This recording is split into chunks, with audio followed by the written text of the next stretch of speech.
અમે વાહી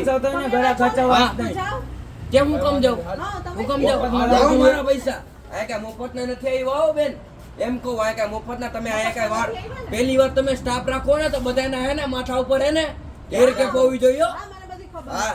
જ્ઞાન દેવાની વાત નથી જ્ઞાન દેવાની વાત નથી ફૂડમાં હો તમે ફૂડમાં હો તમે ફૂડ ઇન્સ્પેક્ટર છો તમે એમ કહો હેડ કેપ આ તે એવું ફરજિયાત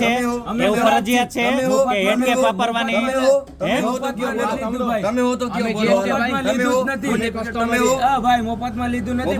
મફતમાં તારે લેવું તો મફતમાં જ લેવું તો તારે તે હું કીધું તું તારી આગળ પૈસા નથી હું કીધું તો ભાઈ તોય પૈસા મેં દીધા ને ભાઈ ઈ તો પછી ઈ તો તે માથાકૂટ કરવા હાટું થઈને પછી દે દીધા તોય પૈસા દીધા ને ભાઈ હા તો પૈસા દીધા તો એ તો તે દેવાના જ હોય તમારે ખાવું હોય ને તો દેવા જ પડે મફતમાં કઈ ના મળે કેમ આવ્યા એનું હમણાં હું તમને બતાવું તમે એમને ભાઈ પર ભાઈ